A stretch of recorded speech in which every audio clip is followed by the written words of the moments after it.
encore, là. Ça a pris 8 ans d'efforts et 2,5 millions de dollars pour que ce nouveau CPE ouvre enfin ses portes dans un quartier défavorisé de Longueuil-Est. Et il était temps. Oui, après 2 ans d'attente. Pour mon plus vieux, c'est depuis 2017. Depuis avril l'année passée. La directrice générale a tenu ce projet à bout de bras contre vents et marées. Et elle a mesuré à quel point la demande est grande ici quand elle a commencé à prendre les appels des parents pour combler les 80 places du CPE. La journée où on a commencé à faire les appels, on avait plus de 950 enfants d'inscrits sur notre liste d'attente.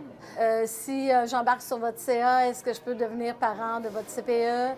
Si je vous offre un cadeau, il y en a qui étaient moins contents, là, qui me tombaient un peu sur la tomate, là. Pourtant, quand on regarde la carte dessinée par le ministère de la Famille, Longueuil-Est se trouve étonnamment dans une zone de faible demande. C'est trompeur dans Longueuil-Est, qui est le comté de Taillon, c'est qu'on a 6 installations de CPE qui sont en milieu de travail, qui ne sont pas nécessairement disponibles pour la clientèle de Longueuil.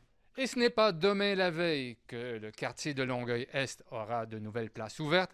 Le ministère de la Famille n'en a prévu aucune. Autre gain important dans ce quartier, ce sont les places poupons, essentielles pour des milieux défavorisés.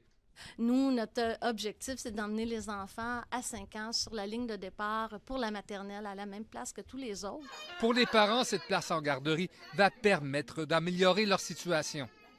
Comme là, ma femme, elle ne pouvait pas travailler parce qu'il était à la maison. Je tiens à vous dire, aujourd'hui, en la Journée internationale des droits des femmes, et je me dis qu'au Québec, chaque femme devrait avoir le droit d'avoir accès à un service de garde de qualité où elle peut partir la tête tranquille pour aller travailler. Richard Olivier, TVA Nouvelles, Longueuil.